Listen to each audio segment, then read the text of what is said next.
Ese. Okay, tugendere ddala maaso ku mboozi ya mwana mulenzi Dr. JOSECHAMELEONE. Alina show ye nga 10 February gwanga mujje. Sitegeera oba Kabaddi oba ki. Chameleone yenyigidde mu kikolwa ate kituwadde tutamusuubiramu okwata kiboko n'akuba Owa Boda ng'amulanga kuba nti yamu scratchings ku Range Rover MP gy'avuga. Kano si Kabaddi. Kaakati byonna bisoboka. Byonna bisoboka. Naddala kyombuuzizza kisoboka nnyo. Naye mu byonna nga tunaba kweyongerayo. Kati omukulu katusoke tumutikkula omugugu. Tumuyitire abantu. Tusoke tumuyitire abantu. Bagende mu show. Ng'ennaku z'omwezi 10 February. Gwanga mujje. Tugende tuwagire JOSECHAMELEONE. Nga tunaba kwogera ku nsonga yonna. Oba Kabaddi oba ki abantu bagende bamuwagire. Gwanga mujje ennaku z'omwezi 10 February. Tugende tuwagire omukulu. Kaakati bino biri bwe biti. Ffe abatalina mmotoka ekikolwa Chameleone kye yakoze tukivumirira nnyo nesse kuvumirira. Naye abalina emmotoka tebasobola kukivumirira. Nkubuulira amazima. Abatidde buti. Bamanyi aba boda envuga gye bavugamu mbi. Abasinga obungi mbi. Tebalina mukono gwa nkalakkalira gwe bayisizaako. Ate ye buli wamu ajaawo. Oba watono watya ye kasaalengera ng'omupiira guyingirawo yalowooza ajaawo.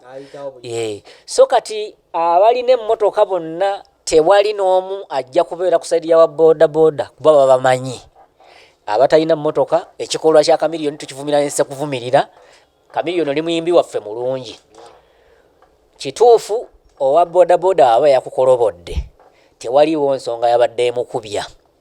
Walibadde omubuulira n'omulaga nti kyakoze kikyamu kubanga tukusuubira okuba nti oli wakabi waffe. Emmotoka bwe bagikolobola olina obusobozi obusobola okuzzaawo akalangi. Okitegeera? Kaakati ekikolwa ekyo kiba kibi gwe nga gwe sita waffe bwe tumanyi nti oli wakabi olina ssente ovuga Range Rover tulowooza mbu akalangi osobola okukazzaawo. Naye in other words ku sayidi eri endala aba boda boda sibawulira era bwe kibanga kituufu omanyi Owa boda boda asobola okukolobola n'oyagala muwogerezeganye ng'abantu kyokka atakkolobodde n'akuvuma n'atandika okukuweereza ebigambo ng'ate yakukolobodde ye mwennyini nga ne sayidi gy'akukolobodeddeko si gy'alina okuyita. Kati for example Chameleone yabadde aweta. Okitegeera? Kati osobola okusanga nga Owa boda boda yabadde amuyitiza ku mukono gy'awetera nga gy'ayagala okumuyisiza okukakana ng'amwambadde. Okitegeera? Naye kyova owulira ng'abantu bagamba naye oba Kabaddi okusinziira ku mpisa z'ababoda abantu ze bamanyi kwe basinziira ogamba nti Kabaddi tosobola kukwata wa boda boda n'omukuba embooko nga banne balaba ne bakuleka ne bw'obanga gwani tosobola. Era nebaza aba boda boda abo balina empisa sizirabanga mbadde sirabangayo wa boda boda gw'oyinza kukuba mbooko banne ne batunula butunuzi bayinza osiba piki bonna bw'oba nga tebakusobola bakulinda n'osimbula ne bakuweereza amayinja. Okitegeera?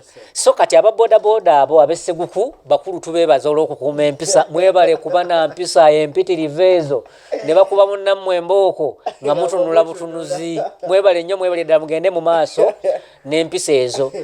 Akasajja bakatya kizibu nnyo okubanga obeera sseguku nga ne gw'okolobodde w'esseguku ne mutakkaanya. Gujje weegendeze mu kitundu w'ova. Owa boda boda ne bw'ajja nga akuvuga n'ova ku pikipiki n'ogaana okumusasula talina kyasobola kukola. N'aba boda boda abali awo babeera ku sayidi yo kubanga oli waawo oli mutuuze waawo. Okitegeera?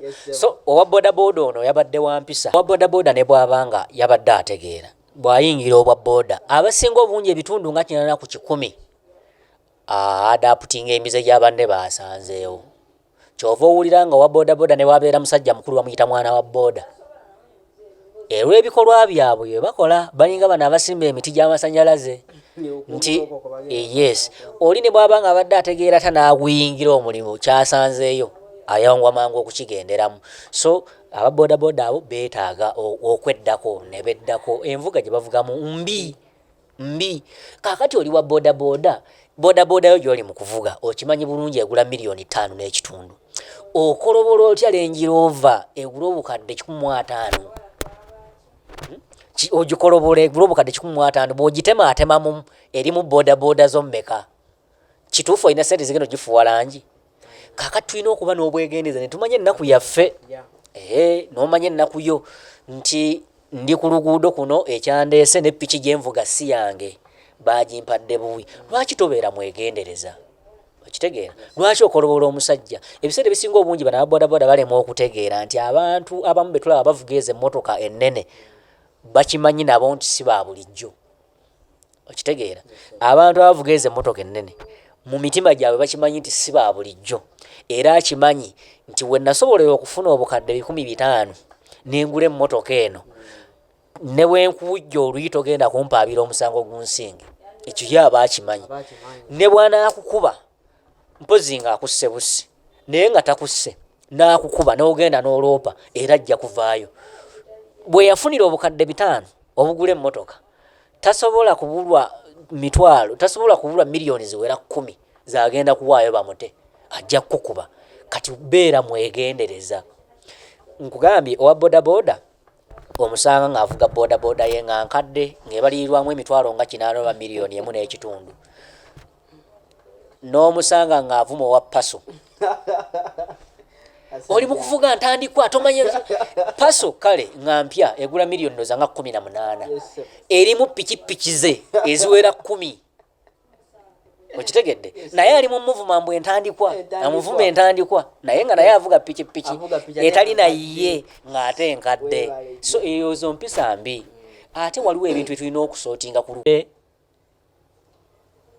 number 1 waffe nga yamukolobodde ne bamugirayo embooko ne bamukuba nga tafaayo oyo yewa boda boda asaana n'awaadi okubanga alina empisa nti yategedde ensobi ye ababoda boda abasinga tebamanyi ensobi zaabwe akukolobola ate n'akuvuma n'akuwerekereza ebigambo okitegeera naye nga mu byonna kisigala kikolera omukulu alina sho nti kyamuyambye ne bw'aba nga teyakipulaninze kisigala kimuyamba nti sho yegenda ku trendinga PR Owe Stuart Kagoro yavuddeyo n'atweetinga ku Twitter, Instagram nayo n'awandika post n'agamba nti ka clip kano akatambi kano eyo incident yagwawo mu November 2022 naye ate tulaba nga ate lwaki akatambi kavuddeyo mwaka guneno mwezi guneno which means nti kyabadde planned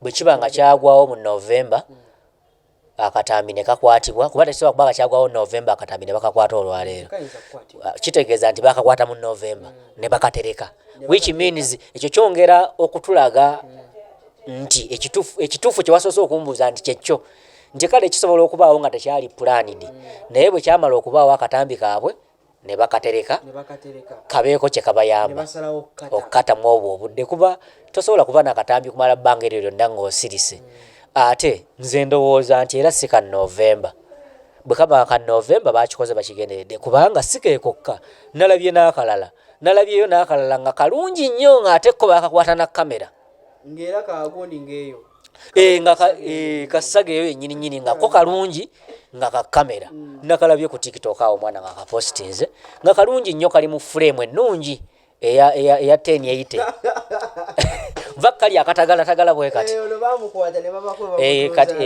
ono nga ye yakakutte bulungi era mwebaza bwe kibanga tekyali planned mwebaza okuba ayinza okuba yakakwasa simu naye nga kade clear ng'era yakakwata bulungi nnyo mwebaza okuba nti yali spot on okubanga kyagwawo ng'ateze kamera ye bulungi nnyo byonna byonna ne birabika weebale nnyo weebalire ddala ssebo omukulu eyakwata akatambi ako era n'okatereka n'ogaana okapostinga mu November n'osalawo kapostinge mu January nga show ebuzaayo ennaku ntono weebale nnyo weebalire ddala kuba akatambi ako katuyambye kagenda tukumira mawulire naye nga mu byonna aba boda boda bambi beddeko ebikolwa bakola si birungi kizibu nnyo owa boda boda omusanga n'oteekamu indicator ng'oweta ekkubo n'olituukako w'owetera naye ye n'ayagala era akuyise ng'ate akuyisiza ku sayidi gy'owetera nga ye gy'ayagala ayite tebalaba omukulu Matiti tweyanzizza olwa analysis eno nkusaba ate osiibule abalabi baffe abalungi abatuwuliriza abatulaba kale bakulu ababaddeko nga mutulaba tweyanza nnyo tweyanzeege olwakadde kammwe sinakokka ne data bintu bino bitambula na data ate data si mwangu wakufuna kati omuntu yenna nze abantu abalaba ebintu bye tuteeka ku social media mbawe ekitiibwa nnyo olw'ensonga nti kaddata waliwo abaterugamba ali ku wifi ya bwereere wa teri wifi ya bwereere ne bw'olaba nga agifunidde ku bwereere era oba olina ky'otaddemu okugifuna kale oba wataddemu transport okutuuka weeri then waliwo n'ekirala eky'obudde n'onoonya mu budde bo n'ogamba obudde bwe yali badde akoleramu ebintu ebirala n'agamba kangendeko ku channel eno ndabeko n'atakomaoko basharinga ebintu n'abulirako ne munne ne babutemaatema n'akatwala gy'akatutte ogw'omulimu gw'amaanyi nnyo mwebale nnyo mwebalire ddala era mwekuumire wano kubanga bye mwagala byonna wano mwebiri nze Matiti tweyanza nnyo abalabi baffe abalungi kisigadde nze Jonas wamu ne Matiti mbategeezezza maaso nga tutandika sheno tugenda kuba ate buli week tujja kuba tufunayo olunaku lumu nga nkyalirako omukulu Matiti ne tubaako ate ensonga ezimu zetujja okuba nga tusharinga awamu naye nsigadde nze Jonas mwongere okuba nga ate musubscribinga ku mukutu gwaffe guno gwa social media ebirungi kwe biri temuvaawo